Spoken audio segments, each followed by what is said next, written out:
Hello everyone, this is Tejal and you're watching the series of future talks conducted by Prayaana. Let's take a look at what Prayaana is. Prayaana is a unique employability, entrepreneurship and innovation ecosystem for women.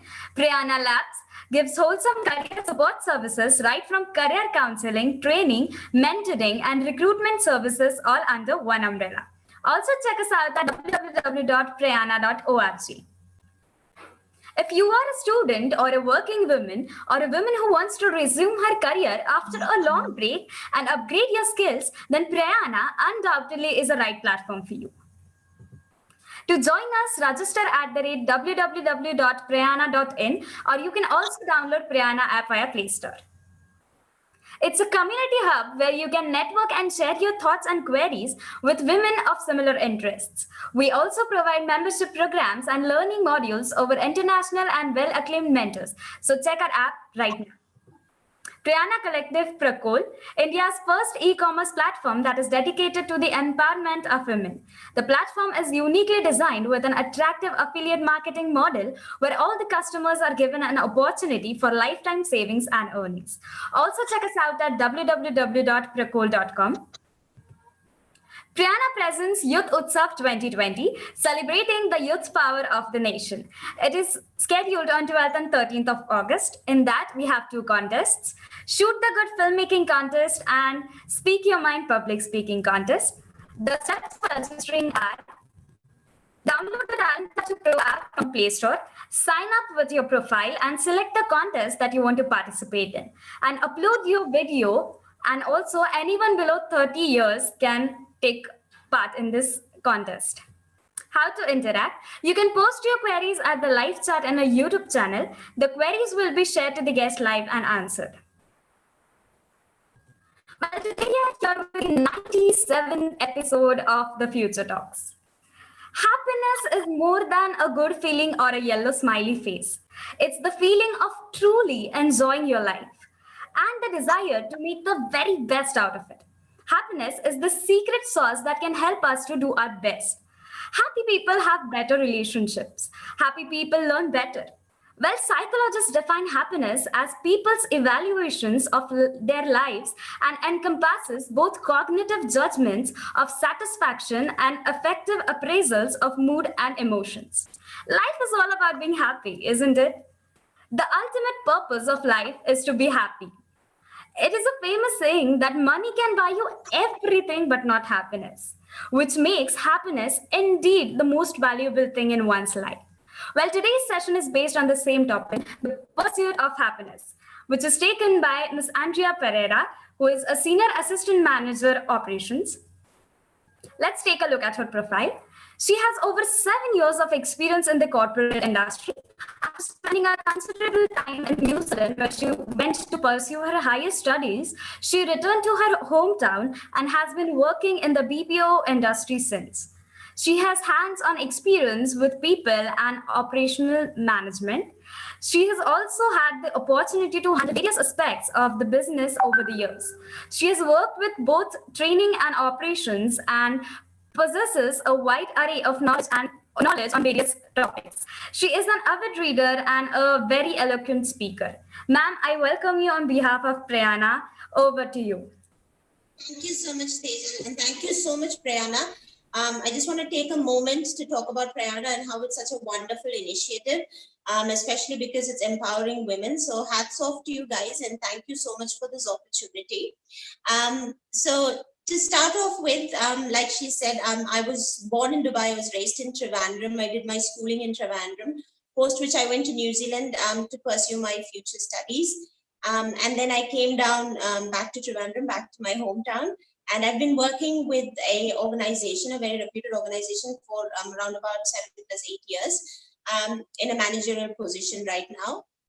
And when this opportunity came to me first, there were a lot of topics that I wanted to talk about. There's a lot of topics actually that I wanted to talk about.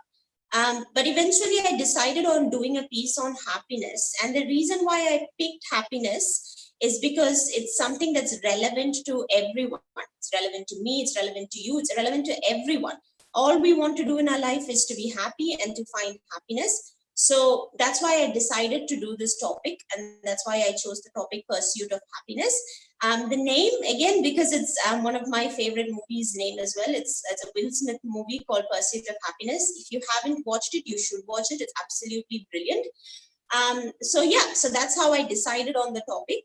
And today I'm just going to share my personal experiences. I'm just going to share some of my thoughts.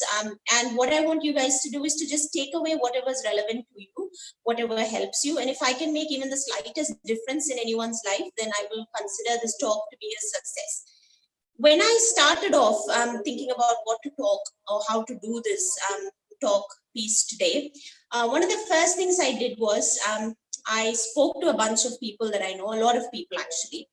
And I asked them one simple question. It's a very straightforward, very simple question. All I asked them was, what does happiness mean to you? Or what is happiness for you? And you'll be amazed at the answers that I got. So the first person that I asked this to was my husband. He's a man of very few words. But he can speak when he needs to speak. So that's just how he is. So while we were in the kitchen, I was cooking and he was there. And I asked him, I said, so just out of the blue, I was like, what is happiness to you? What does happiness mean to you? And he went blank. He just stared at me for 5 seconds. And I know what he was thinking. He was wondering if this was one of those trick questions where as a husband, you have to say that you are the source of my happiness because you're my wife. So he was silent for like 5 seconds. And then he realized that I was genuinely asking him a question. So he took another 5 seconds. And I'm not exaggerating because I was counting it down in my head. I always do that when he pauses to give me an answer. So after around about another 5 seconds, he looks at me and he says, I'm not sad right now, so I'm assuming that I'm happy, yeah? And that was the answer I got from him. I asked a lot of people actually, and what was amazing was that before anyone answered the question, there was always a pause, and a very long pause. It's as if people never thought about this question, or people never really thought about what happiness meant to them. One of my colleagues, I asked him the same question. I said, what does happiness mean to you? And he was quiet again for a little while, post which he asked me, what do you mean, in a professional sense or a personal sense? And I said, whatever sense, personal, what does happiness mean to you? And he said, it's about being true to your rawest form. Another person said it's his daughter, which I understand because I have a son and he's also a source of happiness for me. But then generally, what I've noticed is that a lot of people, when you ask them this question, and this is an exercise that you can do as well, ask a lot of people, ask people what makes you happy, what does happiness mean to you? And you'll see that people will stop and think for a very long time before they give you an answer. And the irony is that all of us, all we really want to do is to be happy. So ideally, we should all already know the answer to that question. You can look at yourself in the mirror, ask yourself the question as well. What is it that makes you happy? And you'll find that you actually have to think about it. The last person I asked this question to was my 3-year-old son, and he was watching cartoons. So I had to forcefully turn off the cartoons and make sure I get his attention, because mothers out there, you'll know, getting a 3-year-old's attention is really difficult. So I got his attention and I said, what does happiness mean to you? And he looked at me. So I said, okay, what makes you happy? And his answer was like that. He said, I want to be a scientist. No, I'm joking. He didn't say that. I wish he said that. But his answer was like that. And what he said was cupcakes, like on the spot, cupcakes. And that's what made him happy. And it was so easy for him to answer.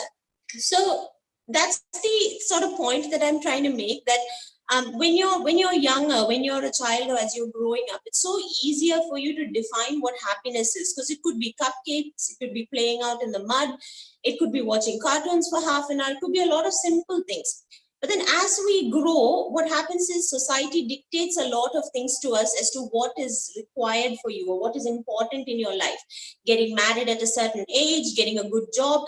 And again, in the good job section, there's a lot of jobs that come in there. So, becoming an engineer, a doctor, making a lot of money, building your own house, having children at a certain age, having lots of children. So society defines all these things as important for us that we actually forget about what is really important to us or what really makes us happy.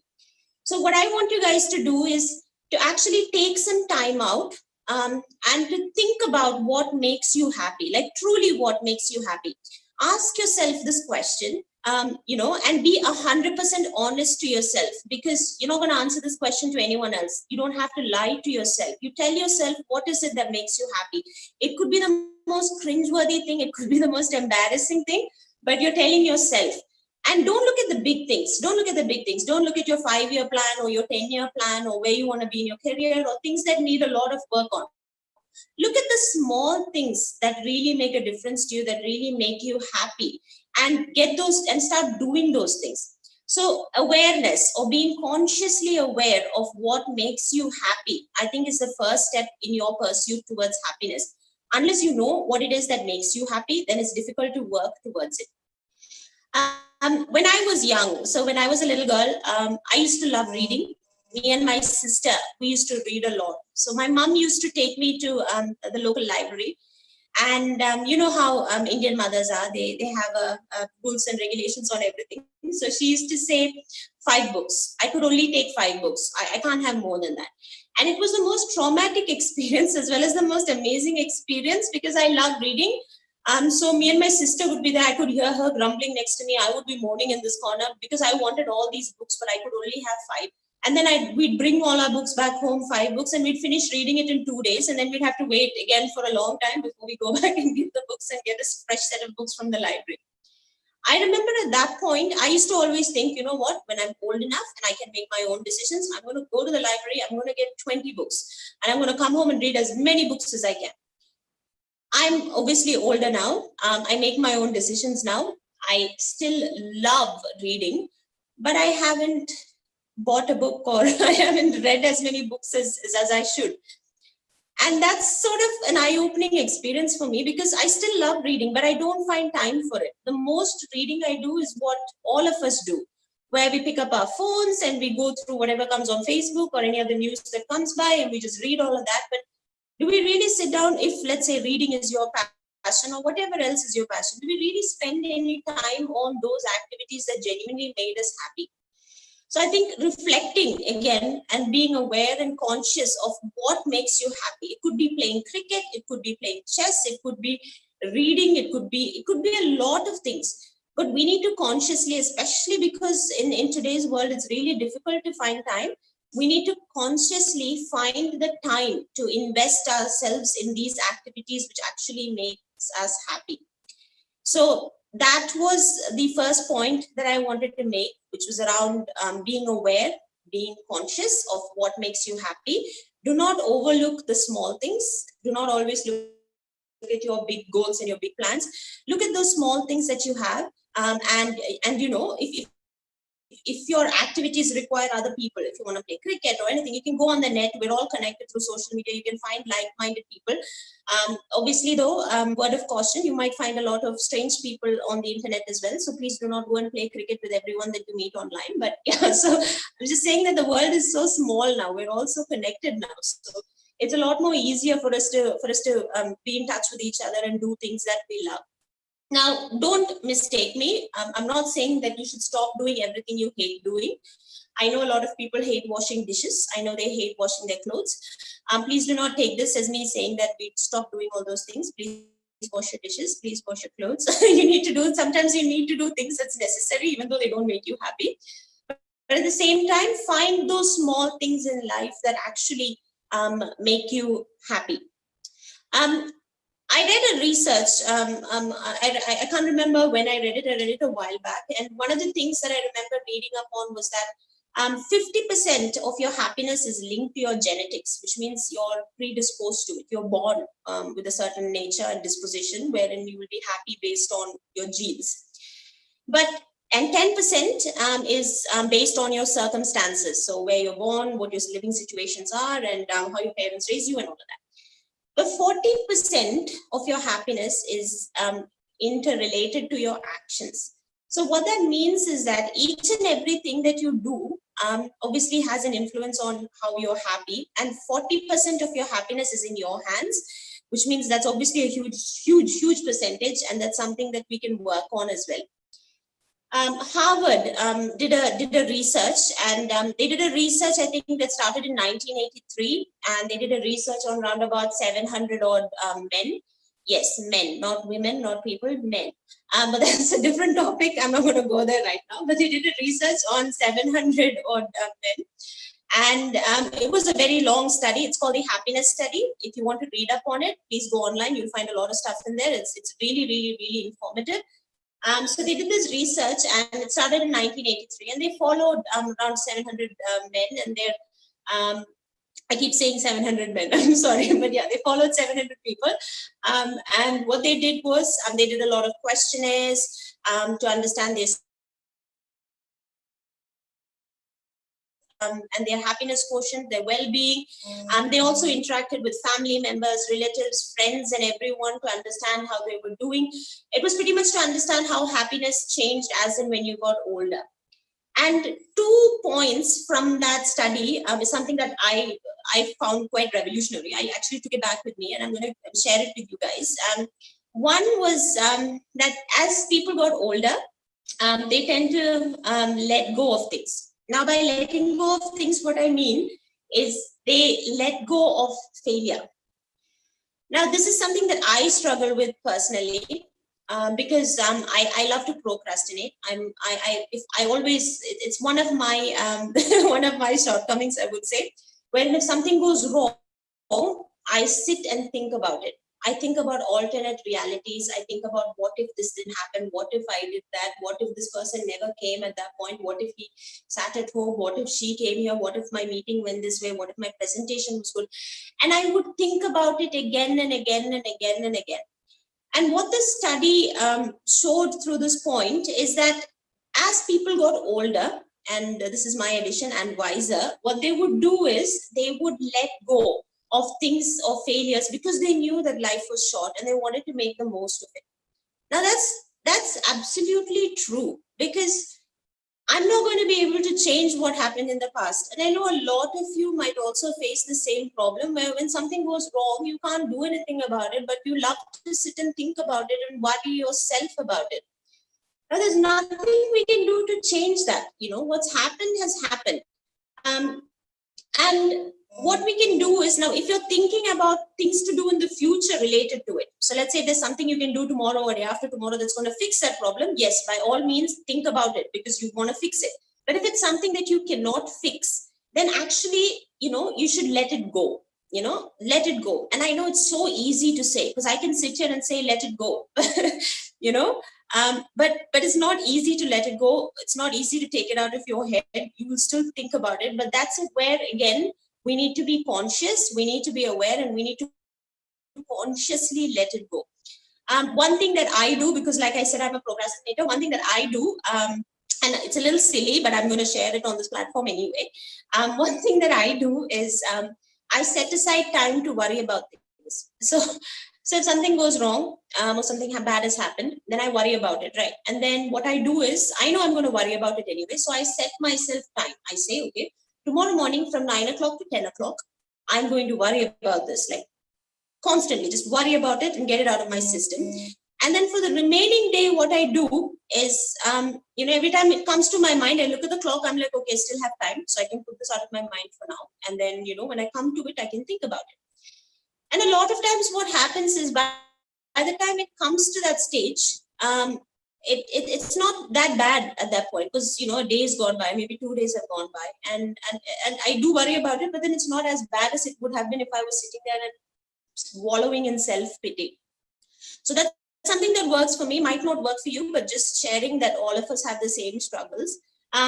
I know people also like to talk to other people, and that's also a very good, very, very, very good way of getting over negative situations. Sometimes if you have a good circle of friends, if you have a good family members, or you have a good circle of family members or friends or people that you rely on, talk to them, you know, just call them up, vent it out, talk to them and get it out of your system.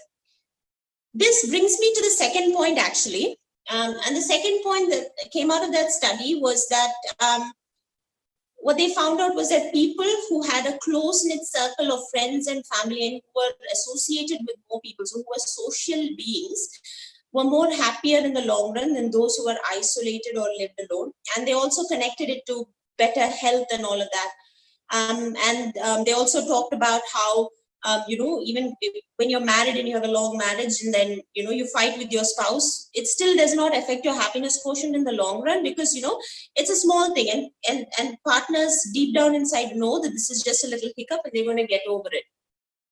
So it's important to associate or to keep a social circle of friends with you, people that understand you, people that are on the same wavelength. Again, if you want to find like-minded people, we're so connected through social media. You can find a lot of people who share the same interests. Again, word of caution, please be careful of the people that you find on the internet as well. But the friends that you have, one of the things that it said was that you need to distance yourself from people who are negative. Yeah. Now, how do you understand if the people that you're associating yourself with is negative? So when you go to them with a problem, let's say, for instance, and you tell them that, I'm going through all of these problems, I'm just really upset, I'm really sad, I'm down. Look at how they respond, okay? And look at how you would respond when you're in that position when a friend is talking to you. A lot of times what we tend to do is we will also go into our own little negative circle. And we will say, yes, my life is also bad. Your life is also bad. Oh my God, everything is horrible. Your life sounds really horrible, but listen to mine. Mine is even worse. That doesn't help anyone. Yeah. You will have those friends or those people that you're associated with who would actually be positive. So they'll tell you, like, this is nothing. Just forget about it. What's going to happen? At the most, this will happen. That doesn't really matter. Let's just think about what we can do tomorrow.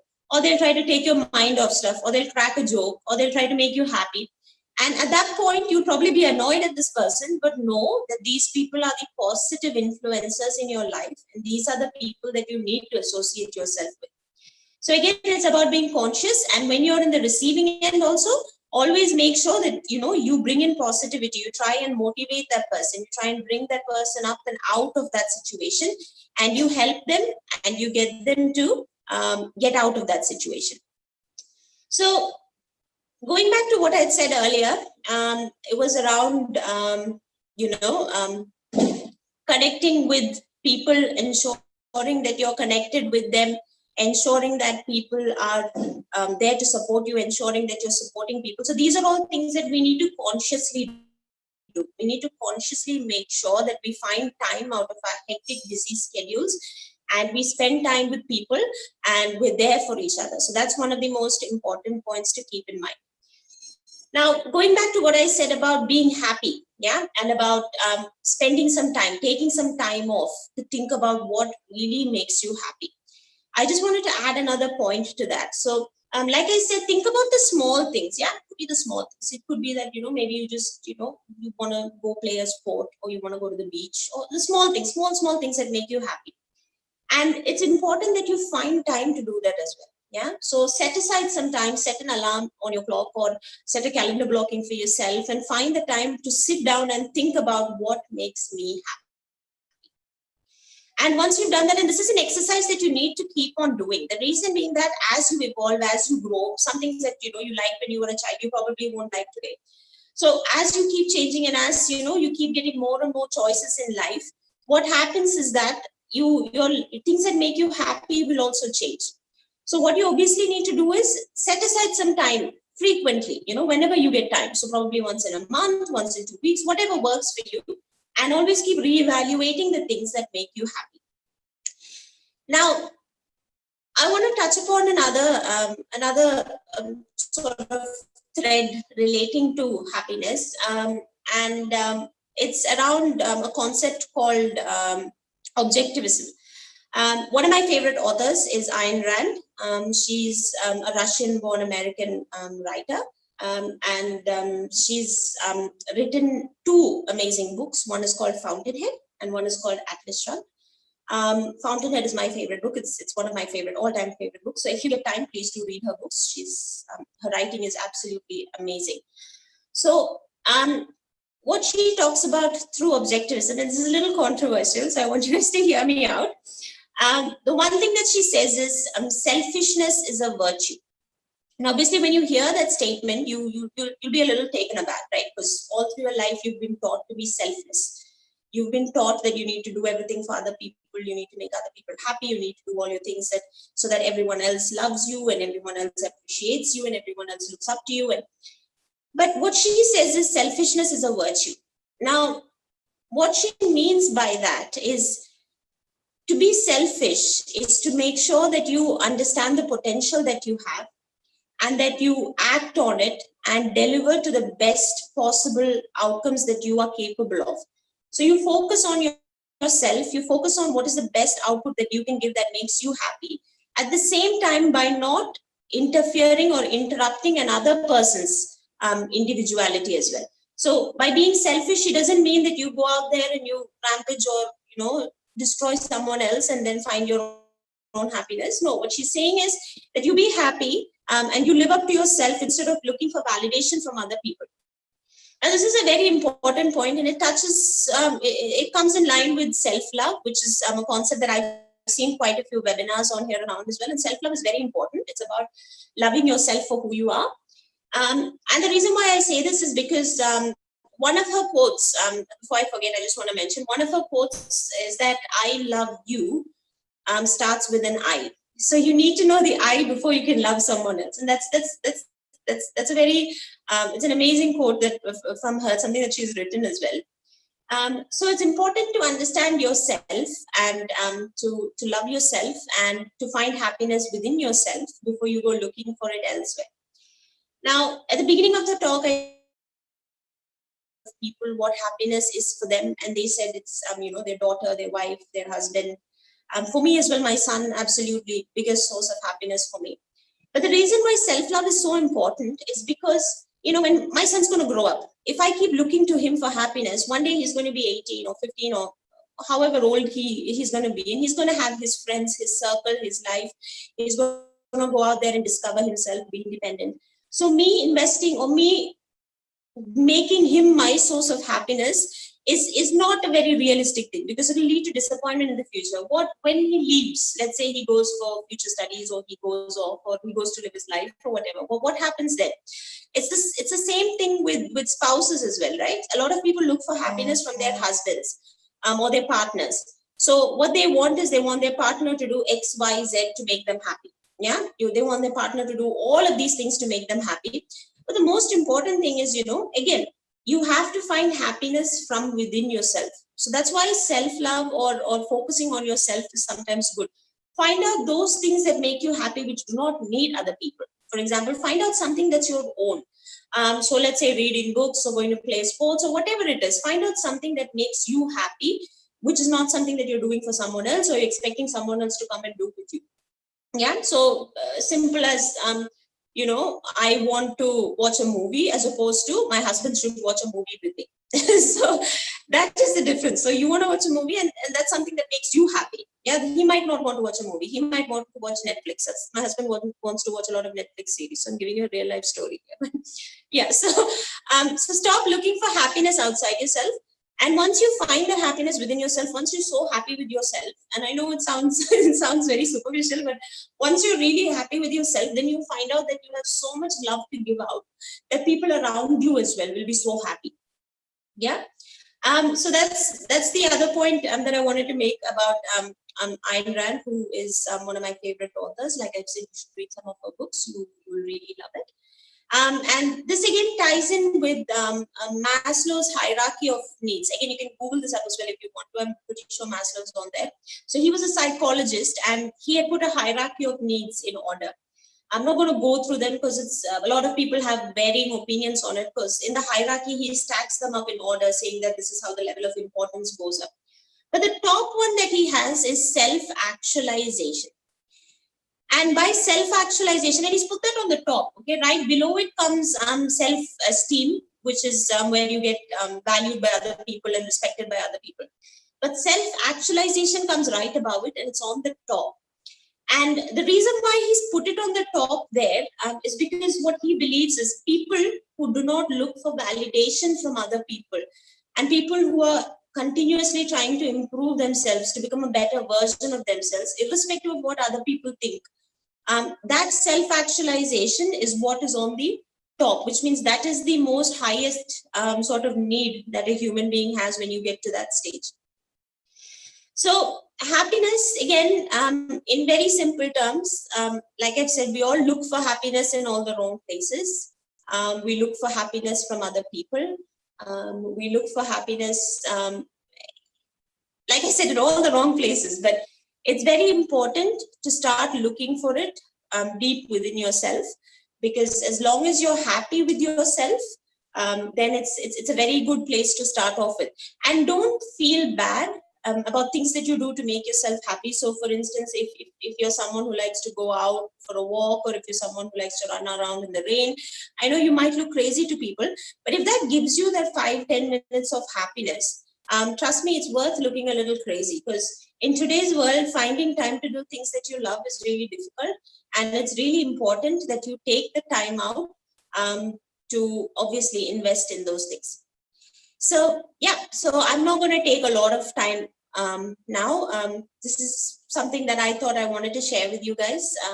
So yeah, that's pretty much all that I had to say. If there are any questions or anything else that you'd like me to do, Tejal? Yeah, ma'am, we have some questions. Ma'am, as you know, we are stuck in this pandemic with mixed feelings of frustration, depression, and somewhere people started to lose their faith and happiness. So, what will you suggest to them? So initially, when I think the situation started, so obviously when the quarantine came in and people went into lockdown and people were stuck in their homes, I remember that the initial feeling was, oh yeah, we get to stay at home, we get to spend time with our families, we get to sleep in, we get to eat food, nobody's going to see us, you don't need to dress up every morning, you don't need to do your hair up or put any makeup on or anything, you can just be yourself, no one's going to see you. But I think as and when time went on, what happened was, people started getting frustrated. And trust me, if you had a choice between going out and staying at home, and you made the choice to stay at home, you would be really happy. It's when it infringed on your choice, where all of a sudden you don't have the choice. And it's something that a lot of people say, that when you don't give someone something, that's when they want it. So now when they say you can't go out, it's very psychological. Now you want to go out. Like earlier, if people wanted to drag you out also, you would be like, no, I want to stay at home, I want to sleep in, I don't want to go anywhere. But again, coming back to the frustration and the way you're feeling right now, it's 100% normal to feel that way, but that's why we need to stay connected with each other. We need to understand as well that this is what is necessary for future happiness. Like your health is obviously extremely important. So you need to stay at home, and this is when you can start indulging in some hobbies. Do you know what I mean? So for those of you who are not work from home, then obviously you can indulge in some of your hobbies. You start knitting or stitching or painting or whatever it is that you like. A lot of people are doing that. That's why you see now, if you look at Facebook, Instagram and all, you see a lot of pictures of bottle art and pottery and all of that. So that's what we should invest time in. Demand these days. Cooking. Yeah. A lot of people have started A lot cooking. of people started cooking. People are doing YouTube channels. People are doing a lot of stuff. So you will think about it in a positive way. You're probably never going to get this opportunity again. So make the most of it, enhance your skills, do some LinkedIn learning or do some training online or courses online. And this is the best time for you to equip yourself. So that's what I think about this subject. Great. Second question is, a lot of people have their way of celebrating happiness, like music, dance, but again, that's a temporary way. How can one be happy for a long period of time?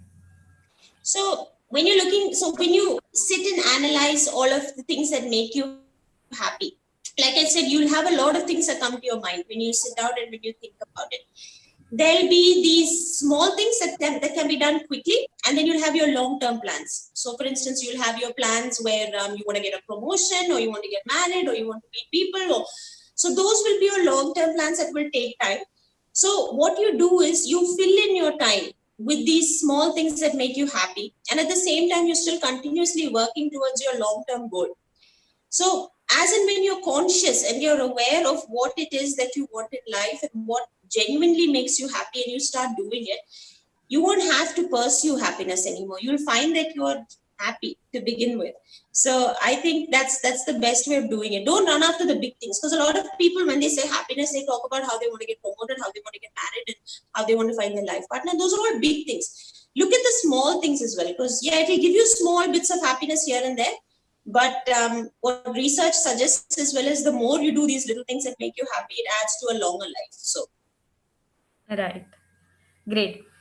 A lot of people find it difficult to maintain a balance between their personal life and professional life. So, how to draw a line between that?